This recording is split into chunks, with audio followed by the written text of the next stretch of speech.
¿Qué podríamos decir de José María Morelos y Pavón que no se haya dicho ya? Este continuador de la lucha por la independencia de México, que tenía un sueño de ver a su país liberado del gobierno extranjero y donde todos fuéramos iguales ante la ley y tuviéramos acceso a la justicia y a un salario digno, que toma la estafeta de Hidalgo a su muerte, y cosa que no tenía Miguel Hidalgo, él sí fue un estratega militar, que alcanzaría diversos triunfos por los cuales sería reconocido hasta por sus propios enemigos, como en el caso del famoso sitio de Cuautla, en donde durante poco más de 2 meses, y sufriendo epidemias, siendo cercados sin abastecimiento, sin alimentos, logra salir Morelos con sus fuerzas de dicha plaza, puesto que las fuerzas realistas, a pesar de que tenían un mejor armamento y que luchaban contra fuerzas indisciplinadas, no pudieron someterlos, provocando incluso la admiración de Félix María Calleja, el principal perseguidor de José María Morelos y Pavón, quien, dando cuenta al virrey de dicho sitio,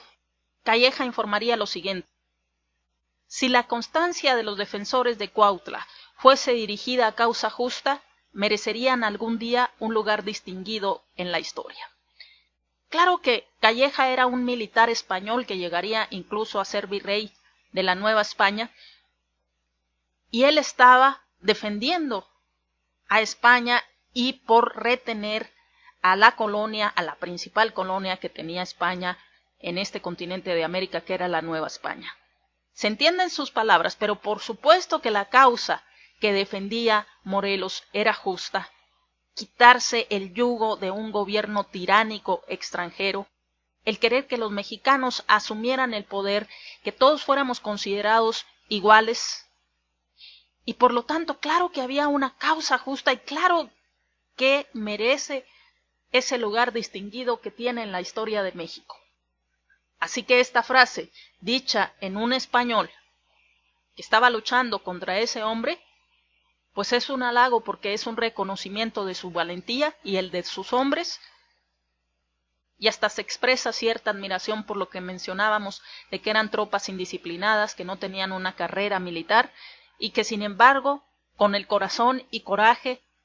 y el orgullo de defender una causa justa precisamente, lograron mantenerse firmes en ese sitio de Cuautla, posteriormente salir de ese cerco en que los tenían las tropas realistas y seguir conquistando territorio. Tenía pues ese deseo Morelos de ser libre de cualquier potencia extranjera, y no solamente luchó por alcanzar ese sueño,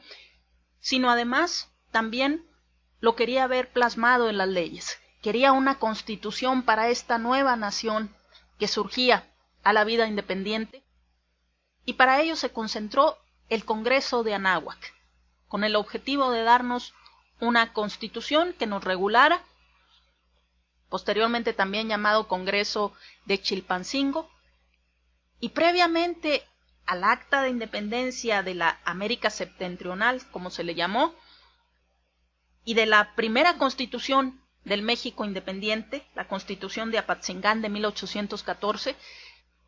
se presenta por Morelos al Congreso de Chilpancingo los sentimientos de la nación, que estos 3 artículos son fundamentales para lo que vamos a analizar a continuación. El primero de ellos señala que la América es libre e independiente de España y de toda otra nación, gobierno o monarquía, y que así se sancione, dando al mundo las razones. El 15, que es uno de los más famosos, que lo tenemos incluso plasmado en nuestro billete de 50 pesos, donde aparece la figura de Morelos, y también esta frase, es que la esclavitud se proscriba para siempre, y lo mismo la distinción de castas, quedando todos iguales, y solo distinga un americano del otro el vicio y la virtud. Y el 20, que las tropas extranjeras de otro reino no pisen nuestro suelo, y si fueren ayuda, no estarán donde la Suprema Junta, que era el órgano de gobierno que se pretendía para México. Ahí tenemos pues parte del pensamiento de Morelos. Incluso también hay otra frase. Un día antes del Congreso de Chilpancingo, Morelos completó el esbozo de su sueño personal ante un abogado de su entera confianza que lo escuchó conmovido, don Andrés Quintana Roo, expresándole a Quintana Roo lo siguiente: quiero que hagamos la declaración de que no hay otra nobleza que la de la virtud, el saber, el patriotismo y la caridad, que todos somos iguales, pues del mismo origen procedemos, que no haya privilegios ni abolengos, que no es racional ni humano, ni debido que haya esclavos, pues el color de la cara no cambia el del corazón ni el del pensamiento. Que se eduque a los hijos del labrador y del barretero, como a los del más rico hacendado, que todo el que se queje con justicia tenga un tribunal que lo escuche, lo ampare y lo defienda contra el fuerte y el arbitrario. Que se declare que lo nuestro ya es nuestro y para nuestros hijos, que tengan una fe, una causa y una bandera, bajo la cual todos juremos morir antes que verla oprimida, como lo está ahora, y que cuando ya sea libre, estemos listos para defenderla.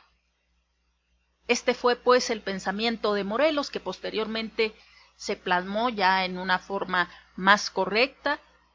con la ayuda de abogados como el mismo Andrés Quintana Roo, y se plasmaron en los sentimientos de la nación. Aquí estaba pues el pensamiento de este hombre, que tenía sus defectos, que sabemos que era cura, que decidió tomar las armas por ver un país nuevo, distinto, liberado del yugo, de la opresión, de la nobleza, de la aristocracia, de los privilegios. Sabemos que no se ha logrado, pero también quisiéramos saber por qué un hijo de este hombre, como es el que estamos viendo en pantalla, porque sí, Morelos tuvo varios hijos. Este es el más reconocido porque también formó parte de la historia de México, Juan Nepomuceno Almonte, hijo de Brígida Almonte. Como su padre era cura, pues no lo pudo reconocer ni llevar su apellido. El general, pues, Juan Nepomuceno Almonte era hijo de don José María Morelos y Pavón y de una señora de nombre Brígida Almonte. Nació en Nocupétaro del hoy estado de Michoacán el 15 de mayo de 1803. Como lo decíamos, siendo niño acompañó a su padre en muchas acciones de armas y en el ataque a Valladolid el 24 de diciembre de 1813 resultó herido en un brazo. En 1815, hay que recordar que en 1815 fallece su padre, en diciembre. Juan Nepomuceno es enviado a los Estados Unidos a estudiar y allá permaneció hasta 1821. Se consuma la independencia de México con el Plan de Iguala. Sin embargo, pronto regresa a los mismos Estados Unidos cuando Iturbide se hace emperador. Hay que recordar que al principio él pues era republicano y liberal. Al establecerse la República, volvió a México, cuyo gobierno le reconoció el grado de teniente coronel. Fue enviado en comisiones diplomáticas a Inglaterra y a Sudamérica. Partidario del general don Vicente Guerrero y amigo del general Santa Anna, acompañó a este en la campaña contra los federalistas zacatecanos y a Texas. Al haber aprendido en Estados Unidos el inglés y el francés, sirvió de mucho a su regreso a México, puesto que se convirtió incluso en acompañante en ese intento por parte de Antonio López de Santa Anna de recuperar Texas, donde fue prisionero en la batalla de San Jacinto, y junto con Almonte, que fue el que lo acompañó y sirvió de traductor cuando fue a ver al presidente Andrew Jackson. En esa entrevista, que es un misterio porque Almonte guardó silencio hasta su tumba, lo mismo que Santa Anna, lo mismo que Andrew Jackson, cuando ya se habían firmado también por Santa Anna los tratados de Velasco por los cuales se reconocía la independencia de Texas para posteriormente ser anexado a los Estados Unidos, fueron puestos en libertad y regresan al país en 1837. Ya para 1839 es ascendido a general y se encarga durante 2 años del Ministerio de Guerra en el gabinete del presidente Bustamante. De 1841 a 1845 fue embajador de México en Washington. Desempeñó con eficiencia esa comisión e intervino activamente para tratar de impedir que Texas fuera incorporado como Estado de la Unión. Discutió sobre los verdaderos límites de ese territorio con la República Mexicana y finalmente intervino para que se llegase a un arreglo y evitar la guerra que sabía por experiencia propia resultaría muy mal para México. Cuando se rompieron las relaciones, Almonte regresó a la capital para encargarse del Ministerio de Guerra y en 1847 tomó parte en las operaciones contra los norteamericanos en el Oriente y en el Valle de México. Como decíamos en un principio, pues, este personaje fue republicano y liberal, para después de la guerra contra Estados Unidos, tal vez decepcionado de lo que había pasado con México, de la pérdida del territorio de México y lo que estaba sucediendo con Estados Unidos. Estoy tratando de buscar razones, justificaciones para ese cambio del hijo de ese gran hombre que fue Morelos, un cambio tan drástico que lo transformaría en monárquico, partidario de una monarquía extranjera, porque vemos que la primera, que fue la de Iturbide, no estuvo de acuerdo, se va a Estados Unidos. El gobierno moderado de Comonfort lo nombró embajador en Inglaterra, en España y en la corte de Viena. Al estallar la guerra de Reforma, ya con Benito Juárez al frente, y ser reconocido por España como presidente de la República, el general Félix Zuloaga. Acuérdense que en ese tiempo sufrimos dos gobiernos, como posteriormente también con el imperio y el gobierno republicano comandado por Benito Juárez, pues también aquí estaba Benito Juárez con su gobierno republicano liberal, y del otro lado estaba el conservador. Estados Unidos daría apoyo a Benito Juárez, pero algunos países, como en este caso España, reconocerían al gobierno del grupo conservador. Entonces se reconocía por parte de España como presidente de la República al general conservador Félix Zuloaga, y este ratifica a Almonte en su representación diplomática. Y es ahí en ese cargo, siendo embajador pues en España, donde Almonte firma a nombre de México con el gobierno español, representado por el señor Alejandro Mon, los tratados llamados Mon-Almonte, por los cuales México se comprometía a pagar daños y perjuicios a los familiares de los súbditos españoles asesinados en San Dimas y en San Vicente, a cambio del reconocimiento de su gobierno. Posteriormente haremos también un video respecto de este tratado Mon-Almonte y por su parte el que intentaba con Estados Unidos el gobierno de Benito Juárez, el tratado McLean-Ocampo. Ambos gobiernos, pues, tanto el conservador como el republicano, necesitaban recursos, y por eso la única forma de hacerlo es haciendo alianzas con gobiernos extranjeros que les dieran esos recursos para seguirse enfrentando entre ellos. Por esta razón, por el tratado Mon-Almonte, sin tomar en cuenta el tratado McLean-Ocampo, Juárez lo declaró traidor a la patria y lo dio de baja en el ejército. Al triunfo de los liberales, Almonte salió del país para dirigirse a Europa, y en París se reunió con el señor don José María Gutiérrez de Estrada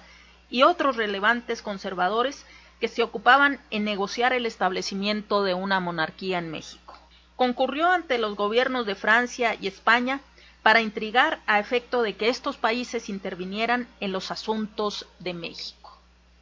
Lo que su padre no quería, pues él propugnó porque gobiernos extranjeros vinieran a intervenir en nuestro país y nos dieran un gobernante que viniera a reinar a territorio nacional. Regresó al monte en marzo de 1862 aprovechando la llegada de las tropas francesas y se proclamó presidente interino, aunque los jefes militares intervencionistas no lo aceptaron. Asistió a la batalla del 5 de mayo y sus consejos al general conde de Lorenzés no fueron tomados en cuenta. Cuando el mariscal francés Forey ocupó la capital con sus tropas, expidió el decreto disponiendo que se reuniese una junta superior de gobierno para elegir a 3 mexicanos que desempeñaran el poder ejecutivo. Instalada la junta de gobierno, se nombró para formar el ejecutivo a los generales Almonte, Mariano Salas y al arzobispo Pelagio Antonio de la Bastida y Dávalos. La Junta declaró que la nación mexicana adoptaba la monarquía y que la corona imperial le sería ofrecida al archiduque Fernando Maximiliano de Habsburgo.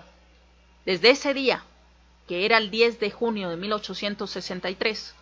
el poder ejecutivo quedaba en calidad de regencia y fue enviada una comisión a Europa para ofrecer el trono al archiduque Fernando Maximiliano de Habsburgo, y cuando éste aceptó, nombró lugarteniente del imperio al general Almonte,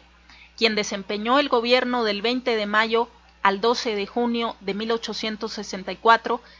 cargo que desempeñó hasta la llegada del emperador, quien lo nombró mariscal de palacio. En 1866 fue enviado a Francia para tratar de convencer a Napoleón III de que no retirase sus tropas. Hay que recordar que Napoleón III le dio el apoyo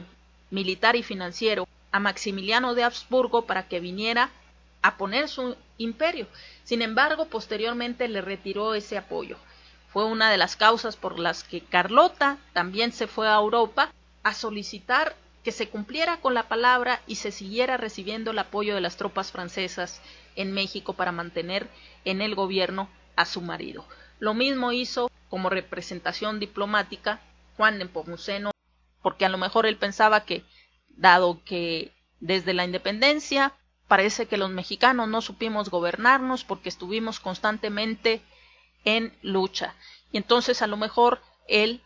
como algunos otros personajes de la historia que fueron conservadores, decidieron o creyeron que la solución estaba en que un gobierno extranjero viniera a gobernarnos. Pero su comisión pues no fue satisfactoria, no dio el resultado esperado, por lo que Almonte permaneció en París, donde falleció el 21 de marzo de 1869.